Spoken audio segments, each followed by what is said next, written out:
What's going on, guys?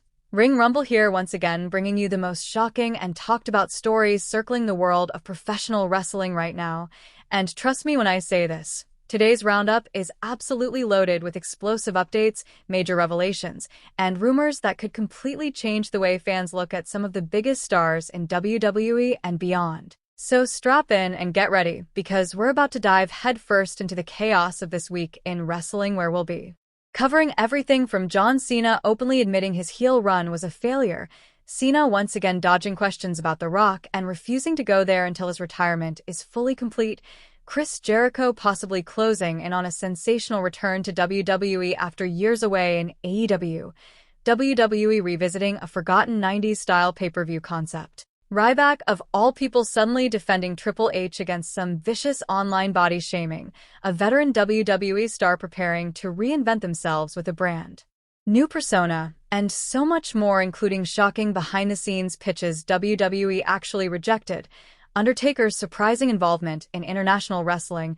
and numbers that prove one giant superstar might be WWE's most underused attraction. So don't go anywhere, because we're covering it all in one place right now.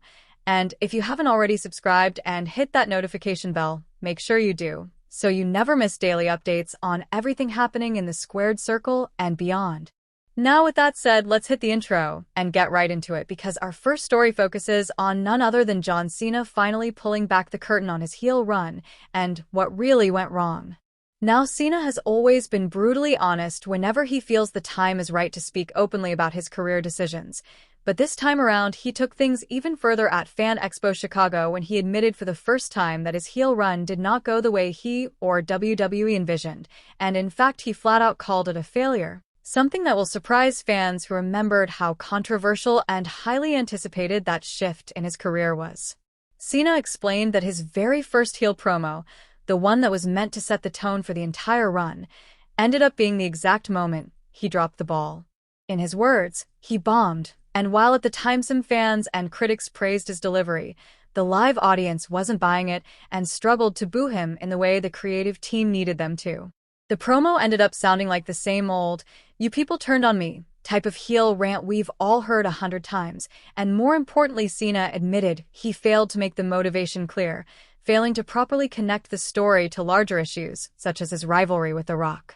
With The Rock not being available and Travis Scott's involvement muddling the picture, the creative direction of his heel turn was shaky at best, and Cena acknowledged that WWE were scrambling behind the scenes to justify why fans should suddenly see him as a bad guy. Rather than feeling bitter, Cena made it clear he viewed this as a learning moment, pointing out that failure isn't shameful but instead a chance to grow, and that honesty from him is something fans respect, even if the heel run itself wasn't what he or anyone hoped it would be. Speaking of The Rock, Cena was inevitably asked about him again because, let's be real, Cena's heel turn was always meant to eventually tie back into their rivalry in some way, and The Rock stepping out of that storyline hurt the whole arc deeply. But when asked directly about Rock, Cena refused to get into it. He told fans that he won't address The Rock until after his retirement run is over. He explained that speculation over what could have been or what should have been is pointless when they're in the middle of his farewell tour, and he stressed that right now the focus has to be on giving the audience one hell of a ride for the remainder of his career. He promised that once it's all over in January, he'll sit down and address those questions with the hindsight they deserve, but for now, silence. Of course, many believe Cena has some resentment, and it would be understandable, since he committed fully to going heel in part because he thought working with The Rock again was part of the plan. But Cena remains professional, and while Rock insists he wasn't needed in that story, few outside of Rock himself would agree with that assessment. Next, we move on to something that caught a lot of people off guard, and that's Cena breaking character to defend someone many fans love to hate, Logan Paul. Cena is scheduled to face Logan at Clash in Paris, and when asked if Logan is overrated, Cena did something rare. He set aside his WWE persona and gave a heartfelt answer.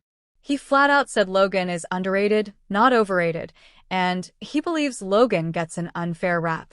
According to Cena, Logan is not an outsider anymore but a legitimate WWE superstar with championships in his future.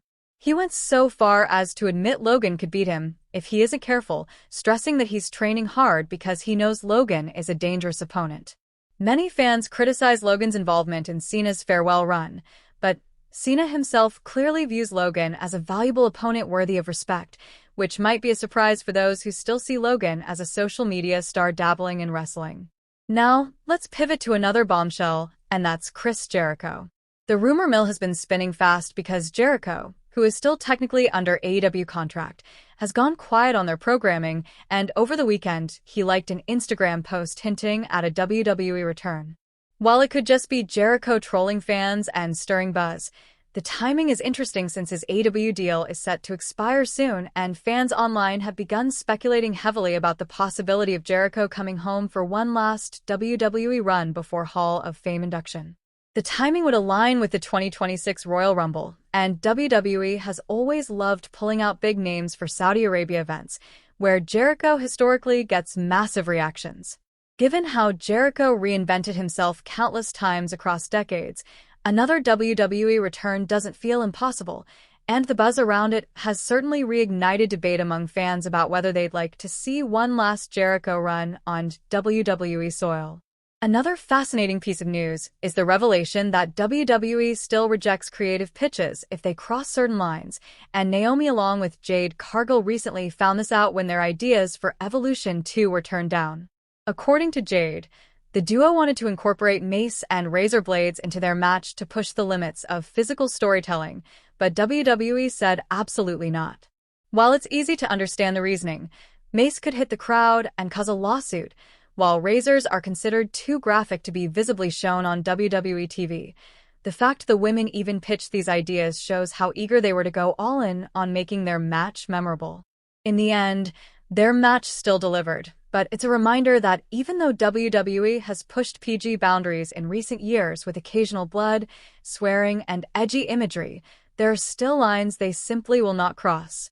Switching gears to something even more unexpected, Triple H himself recently credited The Undertaker as being a huge creative force behind AAA's success in Mexico. That's right, Undertaker has apparently been helping AAA, and Triple H openly